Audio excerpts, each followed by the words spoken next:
Welcome to Konkan book मित्रांनो। आणि आज आपण आलोय महाराष्ट्र कोकण केसरी मुंडे गावामध्ये आणि आज आपले बंटी शेठ मस्के उमळी यांची आज गाडी फायनल साठी पात्र झाली आणि फायनल साठी त्यांना शुभेच्छा देतो। पण आजच्या मैदानाचं कसं नियोजन आहे? आजचं मैदान उत्कृष्ट पडलं, उत्कृष्टपणे पार पडलं। बहुतांश म्हणजे घाटावरच्या सर्रास गाड्या होत्या, त्यातून कोकणातले क्वचित बैल होते, पण त्या बैलांमध्ये आपल्याला यश प्राप्त होणं हा सर्वात म्हणजे गगनात मावेन असा आनंद असतो। त्यातून आज आमचा बैल म्हणजे यशस्वीरित्या फायनल आम्ही पात्र झालो। सर्वात जास्त यश म्हणायला लागेल बैलाच्या नंतर दोन्ही ड्रायव्हरांचं। धुऱ्या ड्रायव्हरांनी गटाला गाडी आणली, त्यानंतर आपल्या सोन्या ड्रायव्हरांनी भैया ड्रायव्हरांनी लोणीच्या सेमीला गाडी आणली। गाडी सेमीला उशिरा सुटून सुद्धा उत्कृष्टरित्या गाडी पळाली आणि त्यातून आमच्या सगळ्या टीमचा पूर्ण म्हणजे आपले बापू असतील, वैभवदादा असतील, माझे मोठे बंधुराज असतील, अमर मस्के, या सगळ्यांचं ह्या सगळ्या आणि ह्या बाळगोपाळांचं सगळ्यांचंच ह्या गोष्टीला सगळ्यांचं क्रेडिट आहे। सोबत आहेत बैलगाडी क्षेत्रातलं एक मोठं नाव, ज्यांचं नियोजन परफेक्ट असतं असं म्हणतात, धनाजी बापू घाडगे पाटण। कसं आजचं नियोजन केलं त्यांनी? सुंदर गाडी आज फायनल साठी पात्र झालंय। नाही, आजच्या नियोजनाचं सगळं श्रेय बघायला गेलं तर ह्या ओंबळी मालका गावातल्या सगळ्यांनी द्यायला पाहिजे। आम्ही फक्त नियोजनासाठी बैल आमचा आहे आशानं खाली आम्ही आलो।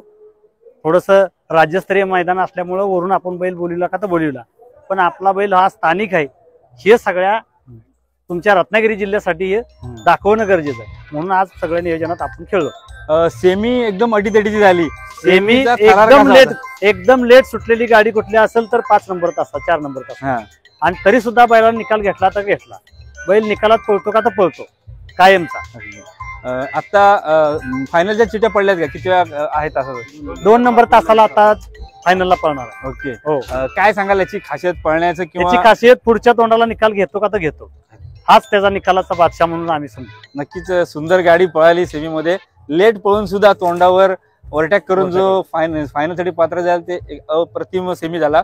आता बंटी शेठचा चिमण्या त्याच्या बरोबर जो पळाला त्याचे मालक देखील आहेत, काय सांगायला? तुमचं ओळख करून द्या आम्हाला आणि तुमच्या बैलाची ओळख करून द्या। आमचं नाव अभय शेठ बोडरे, आम्ही राहणार किकवी, बैलाचं नाव शंकर। इकडचं नियोजन कसं वाटलं तुम्हाला? कोकणात पहिल्यांदा जेवढं मोठं भव्यदेव मैदान होतंय, काय सांगायला मैदानाच्या नियमाबद्दल? नियोजन चांगले, एक नंबर नियोजन आहे, फाट्या बिट्या सगळ्या व्यवस्थित आहेत, पुढे थांबाय जागा आहे। गटाला सुंदर पळाली आणि सेमीला अटीतटीचा झाला, त्याच्याबद्दल काय सांगाल? सेमीला काय झालं, थोडस आमच्या एका मित्राकडून बैल हातात राहिल्यामुळे थोडीशी गाडी लेट सुटली, ती जेवढी लेट सुटली तेवढंच गाडीवर डबल अंतर दिलं।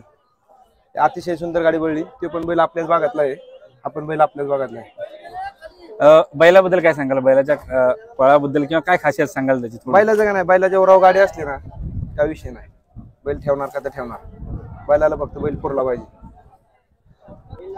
बैल एक खांद बाहेर पब्लिक वरून कुठून नाही, एकच खांद डावी। हिंद केसरी सोन्या बैलाचे मालक आहेत आपल्यासोबत। दादा तुमचं नाव सांगा आणि माझं अभय बोडरे किकवी। काय सांगाल आजच्या मैदानाबद्दल? आजच्या मैदान रान भारी पळायला एक नंबर, त्यामुळे गाडी लागली आमची। ह्याच्या आधी कोकणात कधी आला होत काय? आलो होते, पण ह्या मैदानात काय तुम्हाला जाणवलं? काय फरक? दुसरी वेळेच यायची इकडं, 2 वेळेस अजून राहिलं। आजच्या सेमीफायनल बद्दल काय सांगाल? सेमीफायनल नाही, काय गाडी खाली जरा कमी आली तरी गाडीने कव्हर केली गाडी। मैदान चांगले, रान एक नंबर आहे पळायला। यांची अशी खासियत आहे, म्हणजे जेव्हा लक्ष आपण सह्याद्री हिंद केसरीला पळवला होता त्यावेळी ह्यांच्याच नियोजनात ह्यांनीच बैल घातला होता आणि त्यावेळी लक्षाला आम्हाला गुलाल करून दिला होता।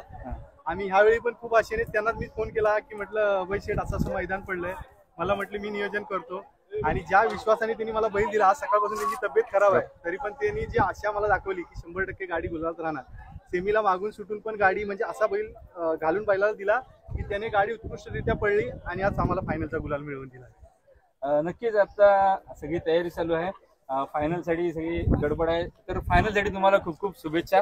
धन्यवाद।